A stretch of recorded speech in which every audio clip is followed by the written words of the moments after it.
warahmatullahi wabarakatuh. Selamat pagi anak-anak. Di pagi yang cerah ini, perkenalkan Ibu bernama Windy Hastuti yang mengampu mapel matematika wajib untuk anak kelas 10 siswa SMA Negeri 1 Boyolali. Di bab pertama materi video pembelajaran kali ini, Ibu akan menyampaikan tentang persamaan dan pertidaksamaan nilai mutlak. Untuk lebih jelasnya, kalian bisa memperhatikan video berikutnya. Mari kita mulai pembelajaran yang pertama, yaitu tentang persamaan dan pertidaksamaan nilai mutlak. Kali ini dipaparkan dalam pembelajaran online matematika wajib kelas 10 SMA Negeri 1 Boyolali. Adapun kompetensi dasar dari materi ini, yang pertama adalah menginterpretasikan persamaan dan pertidaksamaan nilai mutlak dari bentuk linier satu variabel dengan persamaan dan pertidaksamaan linier aljabar lainnya. Sedang untuk kompetensi dasar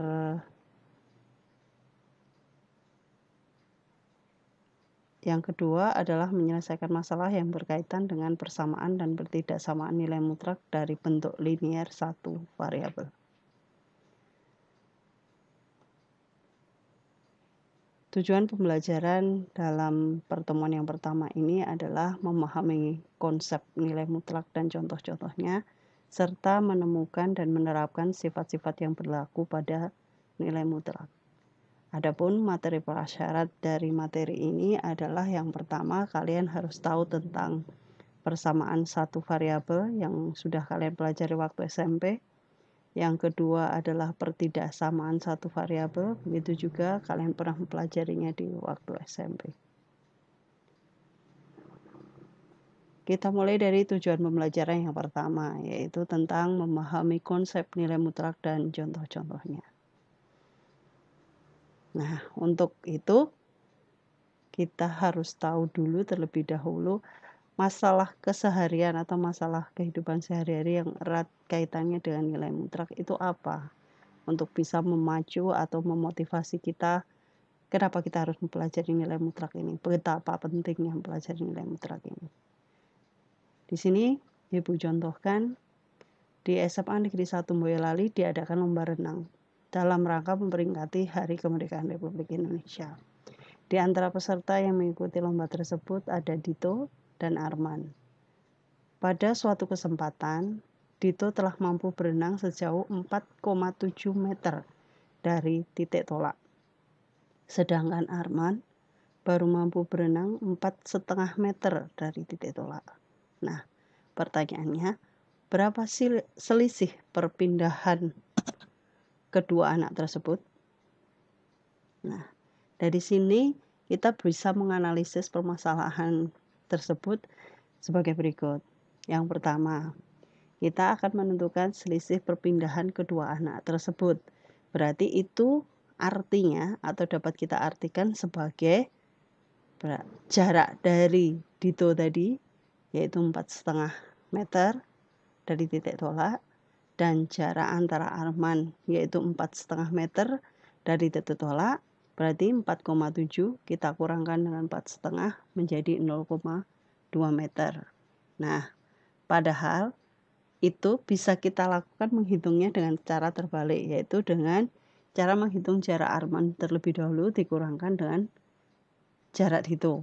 Nah, kalau dengan menghitung terbalik ini, menghitung dengan jarak Arman terlebih dahulu baru dikurangkan dengan jarak Dito, akan menghasilkan minus 0,2 meter. Nah, padahal kalau kita membicarakan tentang jarak, itu tidak mungkin kita mengatakan dengan penanda negatif. Dimanapun jarak pasti selalu positif. Nah, dalam matematika disinilah muncul suatu penanda nilai mutlak, yaitu dengan disimbolkan tanda pagar, ya, sebagai penanda nilai mutlak, yang artinya adalah nilainya akan selalu positif atau 0. Dalam konsep nilai mutlak dapat kita tuliskan menjadi permasalahan tersebut di atas tadi menjadi nilai mutlak 4,7 dikurangkan dengan 4,5 menjadi nilai mutlak dari 0,2, hasilnya adalah 0,2. Jadi selisih antara Dito dan Arman adalah 0,2 meter. Masalah kedua yang kita hadapi berkenaan atau berkaitan dengan nilai mutlak, yaitu tentang suhu air laut. Suhu normal air laut di suatu samudra adalah 30 derajat Celcius. Suhu tersebut dapat naik dan juga dapat turun tergantung oleh faktor cuaca. Jika pengaruh cuaca menjadikan suhu air laut menyimpang kurang dari 1 derajat Celcius, dalam interval manakah suhu air laut di samudra tersebut? Nah, konsep apa yang dapat digunakan untuk menyelesaikan kasus penyimpangan suhu air laut tersebut? Dari sini kita bisa menganalisa permasalahan di atas, yaitu suhu air laut akan kita katakan terendah, ya, suhu air laut akan dikatakan terendah ketika 30 derajat Celcius suhu normal dikurangkan dengan pengaruh penyimpangan tadi yang kurang dari 1 derajat Celcius, berarti 30 kita kurangkan 1 menjadi 29 derajat Celcius. Itu untuk suhu air laut terendah. Sedangkan untuk suhu air laut tertinggi itu berarti suhu normal air laut tadi 30 derajat Celcius kita tambahkan dengan penyimpangan 1 derajat Celcius menjadi 31 derajat Celcius. Itu adalah suhu air laut tertinggi. Nah, dalam hal ini interval suhu air laut menjadi berkisar di antara 29 derajat Celcius dan 31 derajat Celcius. Secara simbolik dituliskan dengan 29 lebih kecil sama dengan X, lebih kecil sama dengan 31. Nah, secara konsep matematika, dalam konsep nilai mutlak dapat dituliskan dengan mutlak X min 30 lebih kecil sama dengan 1. X diperoleh dari perubahan suhu air laut, sedangkan 30 derajat diperoleh dari kenormalan suhu air laut tersebut. Kemudian 1 itu diperoleh karena penyimpangan suhu air laut tersebut. Dari sini kita simpulkan bahwasanya nilai mutlak dapat diartikan sebagai jarak antara bilangan itu dengan 0 pada garis bilangan real.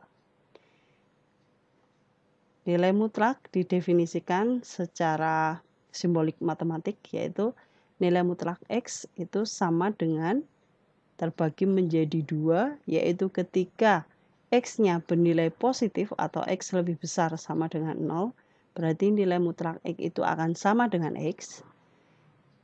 Tapi untuk X lebih kecil dari 0 atau X bernilai negatif, maka nilai mutlak X itu sama dengan min X.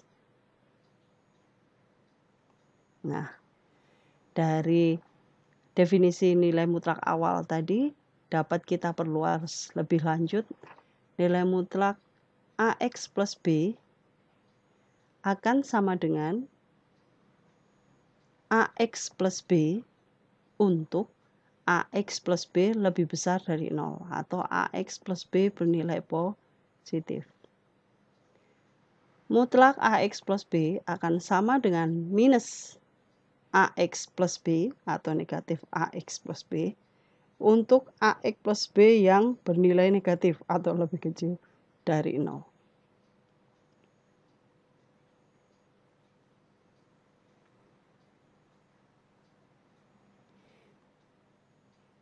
Tujuan pembelajaran yang kedua yaitu menemukan dan menerapkan sifat-sifat yang berlaku pada nilai mutlak. Adapun sifat-sifat nilai mutlak sebagai berikut. Untuk X, Y bilangan real dengan Y tidak sama dengan 0, maka berlaku yang pertama, mutlak min X sama dengan mutlak X. Untuk menentukan hubungan antara mutlak X dan mutlak min X, dapat kita lakukan dengan melengkapi tabel sebagai berikut. Kita tentukan nilai X dan nilai min X yang kita kehendaki. Di sini Ibu contohkan nilai X dimulai dari min 4, min 3, min 2, min 1, 0, 1, 2, dan 3. Maka minus X itu berarti ketika X-nya min 4, maka minus X-nya berarti min dari min 4, berarti 4. Ketika X-nya min 3, minus X-nya itu berarti min dari min X itu berarti 3.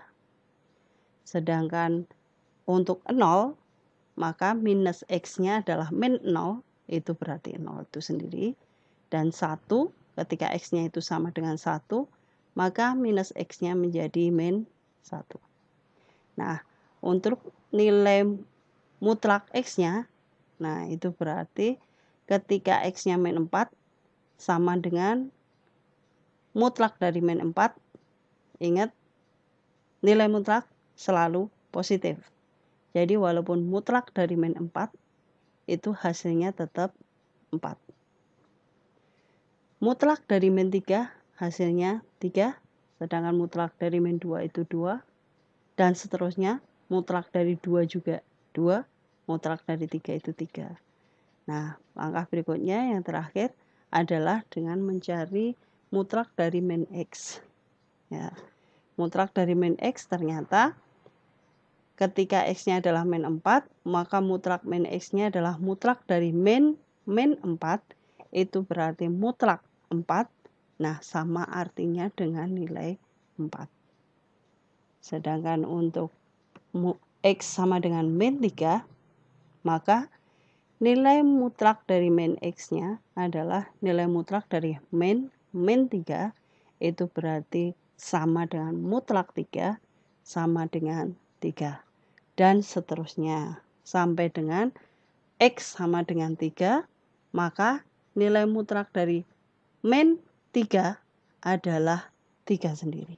Nah, dari sini kita lihat di baris mutlak X dan baris mutlak min X, ternyata ketika mutlak X-nya adalah 4, mutlak min X-nya juga 4.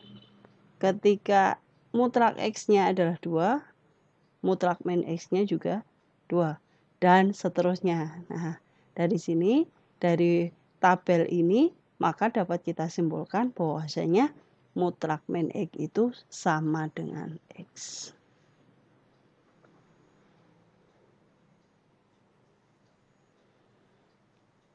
Contoh yang kedua, sifat yang kedua yaitu mutlak X kuadrat sama dengan mutlak min X dikuadratkan sama dengan X kuadrat. Nah, kembali lagi, untuk menentukan hubungan ini, maka kita harus membuat suatu tabel. Itu cara yang paling mudah untuk membuktikannya. Seperti halnya tadi, langkah pertama kita membuat tabel adalah kita buat baris yang pertama adalah baris X, kemudian baris kedua min X, kita tentukan terlebih dahulu nilai X-nya berapa. Di sini Ibu mulai dari min 4, min 3, min 2 sampai dengan 3. Maka mutlak min X-nya adalah 4, 3, 2, 1 sampai dengan min 3. Nah, sedangkan mutlak dikuadratkan, karena tadi kita mengambil nilai X-nya adalah min 4, maka mutlak X dikuadratkan itu menjadi mutlak dari min 4 dikuadratkan. Sedangkan mutlak min 4 itu sendiri adalah 4, otomatis menjadi 4 kuadrat atau sama artinya dengan 16. Ini yang pertama. Ketika X-nya adalah min 3, maka mutlak X dikuadratkan menjadi mutlak dari min 3 dikuadratkan. Mutlak dari min 3 itu sendiri adalah 3, berarti menjadi 3 kuadrat atau 9. Nah, itu dan seterusnya dapat kalian lanjutkan sendiri. Dapat dilihat di sini ketika min 2 menjadi 4, ketika min 1 jadi 1. Nah, ketika 1 itu menjadi 1. 1 ketika X-nya 1, mutlak X dikuadratkan itu menjadi mutlak dari 1 kuadrat. Atau sama artinya 1 dikuadratkan. Itu sama artinya dengan 1. Dan seterusnya sampai X-nya adalah 3. Ternyata hasilnya adalah mutlak X kuadratnya adalah 9. Nah, selesai untuk baris ketiga yaitu mutlak X kuadrat. Kita lanjutkan ke baris keempat yaitu mutlak X mutlak min X dikuadratkan. Nah, di sini berarti kita harus menguadratkan dulu ya. Membuatnya menjadi minus dulu, membuatnya jadi negatif terlebih dahulu, kemudian dikuadratkan, baru dimutlakan. Beda dengan yang baris ketiga tadi, kita mutlakan dulu baru dikuadratkan. Oke, berarti ketika X-nya adalah min 4, itu artinya adalah mutlak dari min 4 dikuadratkan. Min dari min 4, itu berarti min dari min 4 dikuadratkan. Min 4 dikuadratkan adalah 4 kuadrat atau 16. Kemudian di depannya masih mengandung penanda negatif, itu artinya menjadi min 16. Nah, dan langkah terakhir adalah dimutlakan. Berarti mutlak dari minus 16 adalah 16 itu sendiri. Kemudian ketika X-nya min 3 juga sama. Berarti min dari min 3 dikuadratkan. Min 3 dikuadratkan itu 9. Kemudian masih mengandung penanda negatif di depannya. Berarti menjadi min 9. Min 9 dimutlakan menjadi 9. Ya. Begitu juga ketika X-nya adalah 2.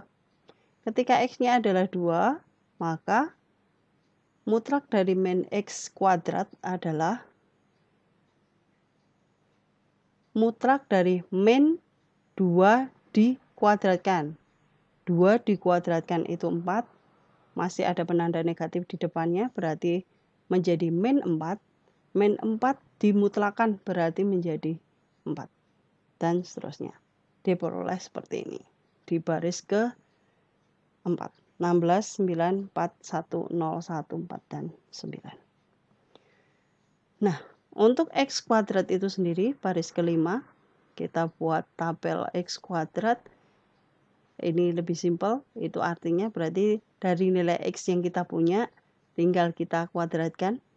Ya, menjadi ketika X-nya min 4, berarti min 4 dikuadratkan 16. Ketika X-nya min 3, X kuadratnya adalah min 3 dikuadratkan berarti 9. Ketika X-nya min 2, X kuadratnya menjadi min 2 dikuadratkan menjadi 4. Dan seterusnya sampai yang terakhir adalah ketika X-nya adalah 3, X kuadratnya adalah 9. Nah, dari sini, dari tabel yang barusan kita buat, dapat kita simpulkan dari baris yang ke-3, 4, dan 5, ternyata hasil-hasilnya di sini adalah sama semua. Ya. Ketika X-nya min 4, hasilnya semuanya 16. Ketika X-nya min 3, hasil dari baris ketiga, 4, dan 5, semuanya adalah 9. Ketika X-nya 0 pun, semuanya hasilnya adalah 0. Ya. Dan seterusnya. Nah, di sini berarti dapat kita ambil kesimpulan bahwasanya sesuai tabel di atas untuk X elemen bilangan real berlaku mutlak X kuadrat sama dengan mutlak dari min X dikuadratkan sama dengan X kuadrat. Sifat yang ketiga dari nilai mutlak adalah mutlak X sama dengan akar dari X kuadrat. Nah, dari sini ada tantangan buat kalian. Coba kalian temukan sendiri hubungan dari sifat di atas dengan cara membuat tabel seperti yang di depan tadi. Ini sebagai motivasi kalian. Coba kalian sudah memahami belum di sifat yang pertama dan kedua tadi, kita hubungkan untuk ke sifat ketiga. Sifat yang keempat, mutlak X min Y sama dengan mutlak Y min X. Nah, di sini terlihat seperti dibolak-balik saja, X min Y, Y min X. Nah, kita cari hubungannya. Apakah betul sifat yang keempat ini?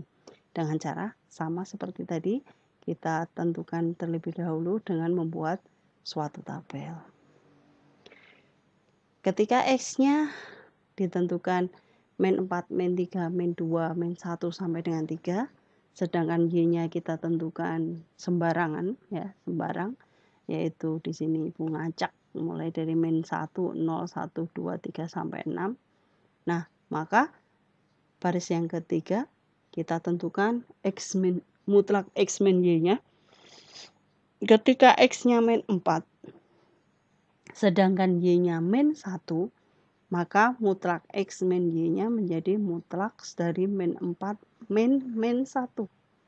Itu artinya sama dengan mutlak dari min 4 plus 1. Sama artinya dengan mutlak dari min 3. Nah, sama artinya dengan 3. Hasil yang terakhir adalah 3. Sedangkan untuk X sama dengan min 3, sedangkan Y-nya kita pilih 0, maka mutlak dari X min Y itu menjadi mutlak dari min 3 min 0 sama dengan mutlak min 3 sama dengan 3.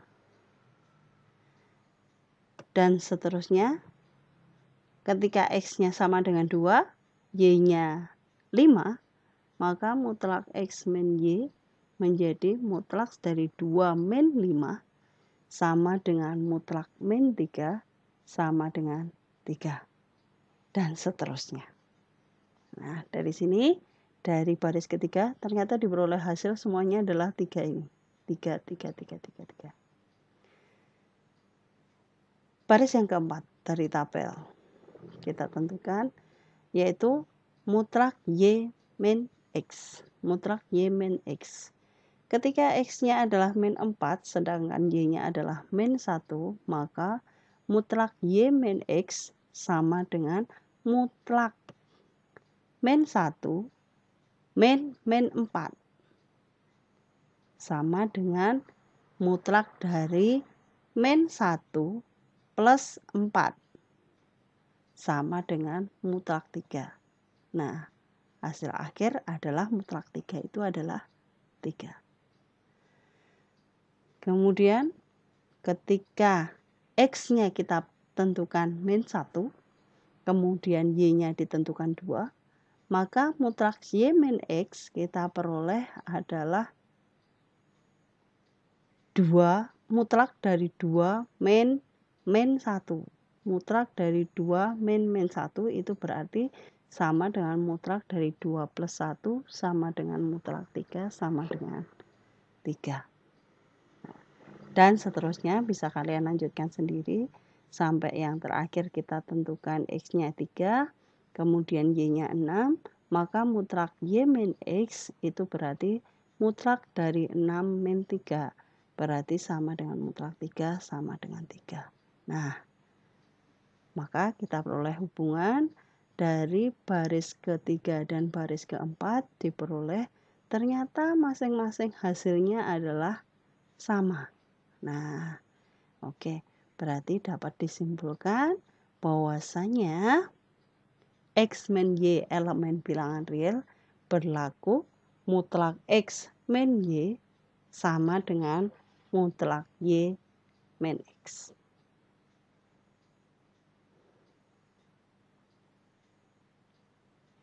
Berikutnya, sifat kelima, mutlak XY sama dengan mutlak X kali mutlak Y. Kemudian hubungan yang keenam, mutlak X per Y sama dengan mutlak X per mutlak Y. Nah, di sini jadi tugas kalian untuk menghubungkan. Tugas portofolio yang pertama adalah siswa dapat menentukan hubungan sifat nilai mutlak tadi, yang ketiga, yang kelima, dan yang keenam. Oke, coba kalian kerjakan tugas ini sesuai dengan contoh yang sudah Ibu berikan, menentukan hubungan dari yang sifat nilai mutlak yang pertama, kedua, dan keempat. Selamat mengerjakan. Sebagai latihan, sebelum kalian mengerjakan lebih lanjut tugas portofolionya, kita lanjutkan terlebih dahulu ke latihan yang pertama. Setelah kita berhasil membuktikan hubungan masing-masing sifat dari nilai mutlak 1, 2, sampai 6 tadi, kita bisa menggunakan sifat-sifat tersebut untuk menjawab latihan yang pertama seperti ini. 3 dikurangi nilai mutlak 5 min 7 plus 2 dikali 1 plus nilai mutlak min 7. Oke, dari 1 per 1. Langkah yang pertama. 3 dikurangi mutlak 5 min 7. Mutlak 5 min 7 itu artinya mutlak min 2. Kemudian min 7, mutlak dari min 7 itu artinya 7. Nah, langkah yang pertama berarti kita bisa menyederhanakan dari soal tadi. 3 min mutlak min 2 plus 2 dikali 1 plus 7. Langkah yang kedua, 3 min mutlak min 2. Nah, mutlak min 2 ini ternyata bisa kita sederhanakan menjadi 2. Mutlak min 2 adalah 2. Kemudian 2 dikali 1 plus 7. 1 plus 7 di sini beri penanda pengurung. Tanda kurung itu berarti artinya kita harus mengerjakan terlebih dahulu. 1 plus 7 itu artinya 8. Berarti angka berikutnya 3 min 2 itu 1. Ditambahkan 2 kali 8 adalah 16. 1 tambah 16 adalah 17. Oke, itu jawaban yang pertama. Kemudian untuk jawaban yang kedua. Soal kedua, latihan kedua. 4 dikali 5 mutlak 5 kuadrat min 2 pangkat 5 dikurangi 5 mutlak dari 3 plus min 2 dipangkatkan 5. Hati-hati mencermati dengan penanda mutlak. Maka langkah yang pertama untuk mengerjakan soal kedua ini adalah 4 dikali mutlak dari 5 kuadrat dikurangi 2 pangkat 5. Nah, di sini terlihat bahwasanya 5 kuadrat min 2 pangkat 5 itu ada di dalam nilai mutlak. Itu berarti kita harus menyelesaikan terlebih dahulu yang di dalam nilai mutlak itu. 5 kuadrat itu berarti 25, sedangkan 2 pangkat 5 itu berarti 32. Oke. Lanjut, kemudian dikurangkan dengan 5 dikali 3 plus min 2 pangkat 5. Nah, 3 plus min 2 pangkat 5 juga berada di tengah-tengah nilai mutlak. Itu berarti kita harus menyelesaikan terlebih dahulu. Nah, di sini yang perlu kita selesaikan adalah penanda min 2 pangkat 5. Min 2 pangkat 5 itu artinya adalah min 32. Oke, itu langkah pertama selesai. Kemudian langkah kedua untuk menyelesaikan permasalahan di atas yang bisa kita sederhanakan adalah mutlak dari 25 min 32 itu adalah mutlak dari min 7. Kemudian mutlak dari 3 plus min 32 itu berarti mutlak dari min 29. Oke, alhasil 4 dikali mutlak min 7 itu artinya 4 dikali 7. Kemudian min 5 dikali mutlak min 29 itu artinya min 5 kali 29. Hasil akhir sama dengan 28 dikurangi 145. Sama dengan min 117. Oke. Berikutnya, Ibu berikan tugas untuk kalian mengerjakan latihan kompetensi 3.1 4.1 dari yang Ibu sajikan ini. Selamat mengerjakan. Jangan lupa ditambahkan dengan tadi tugas portofolio yang pertama. Setelah kalian selesai mengerjakan tugas ini, silahkan kalian kirimkan tugas berikut ke email masing-masing gurumu atau mungkin ke link Google Form gurumu masing-masing. Oke, selamat mengerjakan. Sehat selalu. Sampai jumpa di pertemuan berikutnya. Selalu jaga kesehatan. Assalamualaikum.